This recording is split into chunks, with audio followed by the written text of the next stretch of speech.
All right. So good morning, everyone. My name is Saeed Salam, and I am the organizer for the Citywide Disability Pride March. Can you speak a little higher? A little higher?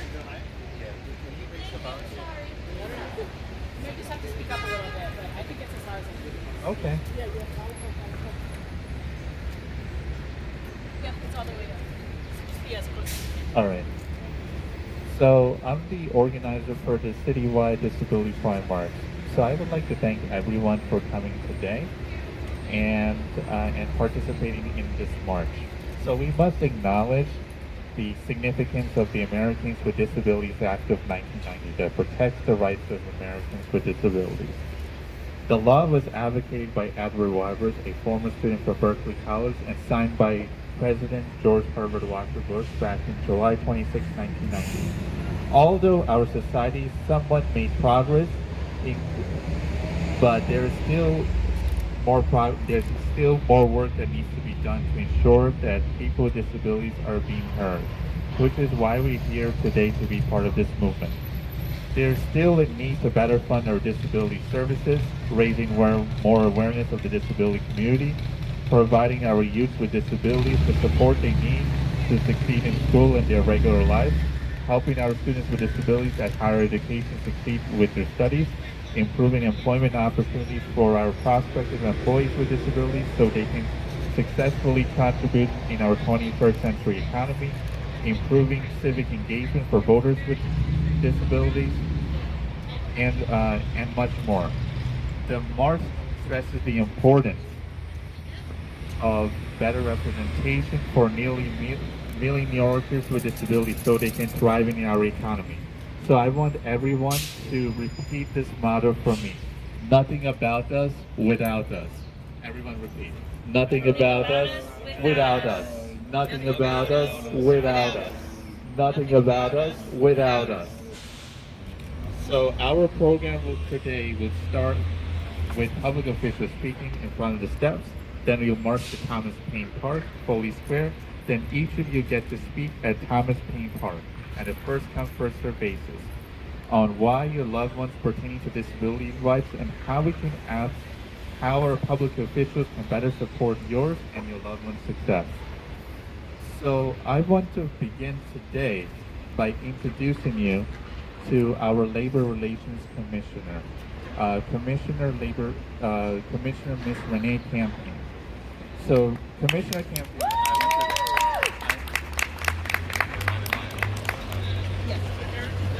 So Commissioner Campion represents over 360,000 employees and worked in the Office of Labor Relations for over 20 years. Commissioner Campion earned her Bachelor of Arts from American Government from Clark University. Prior to serving as Commissioner, she first served as Assistant Commissioner, Associate Commissioner, First Deputy Commissioner, then Commissioner in the last 3 years. Commissioner Campion is a hard worker who secured labor contracts during the pandemic and ensured employees have a voice at the bargaining table. Now I want to pass the floor to the Commissioner to provide her remarks for New York and NYC employees with disabilities. Commissioner Campion, the floor is yours. Thank you, Saeed. Thank you so much. Can you guys hear me okay? Yes. Yep, okay. Usually I'm a loudspeaker, so it shouldn't know over my screen with the microphone. But I think everybody can hear me. Let me just turn that down. So I am so happy to be here today with all of you. It's a beautiful day, beautiful group of people. As the commissioner, I've been the commissioner for almost 4 years now, the commissioners of the Mayor's Office of Labor Relations.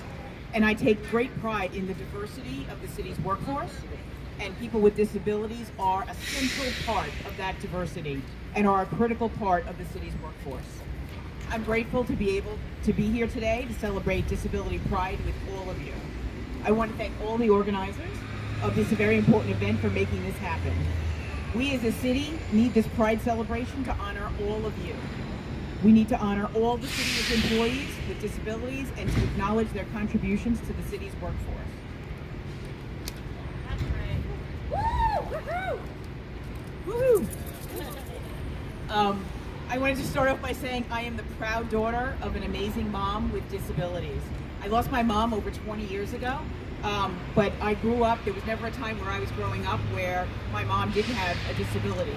So it was having a disability, a mom with a disability was just a normal part of my life. Whatever we did, whether we were going on vacation, doing household chores, doing errands. My mom was an advocate for complete and total access for all people. And that is what she dedicated her life to. This is back in the 1970s, 80s, and early 90s to share that. And she was also appointed to different blue ribbon panels, my mom.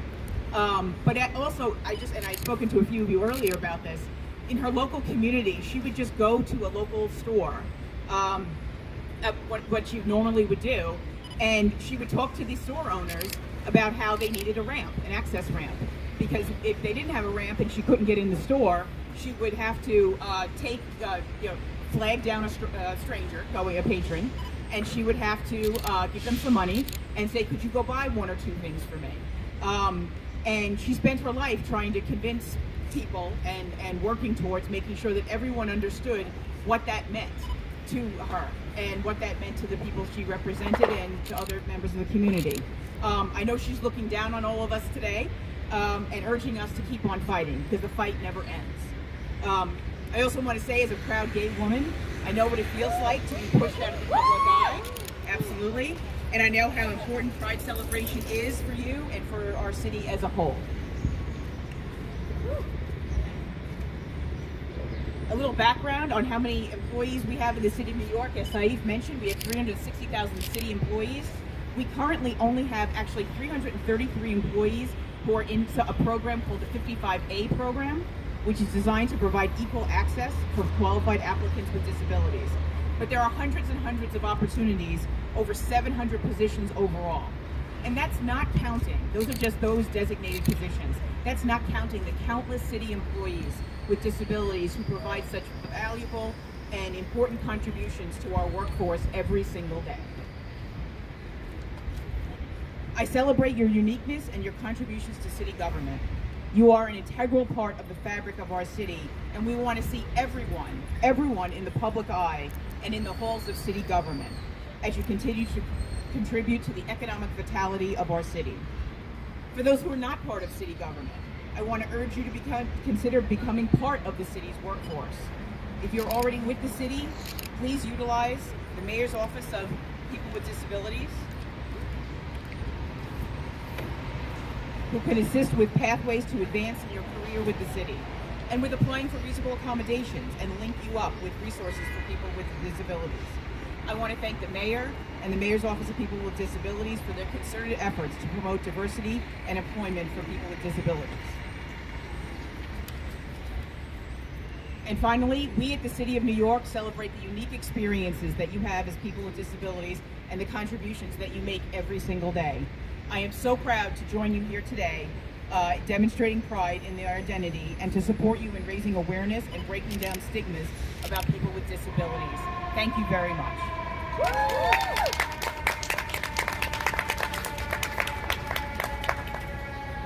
Thank you, Commissioner Campion, for presenting on behalf of employees with disabilities.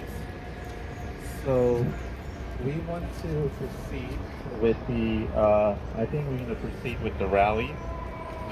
So I want to thank first Renee Campion for presenting today. And I think, even though no matter the turnout it is, we're still here to advocate for the disability community. What is important to us is being part of the movement. So for three things that we're advocating for is accessibility, inclusivity, and safety. There's a lot of things to talk about when it comes to accessibility. So accessibility, access to housing, access to transportation, access to healthcare, access to education, access to employment. When it comes to inclusivity, what is important is making sure that the disability community is included in important conversations. What I mean by important conversations is included in news media coverage, in events, and other important initiatives and legislation.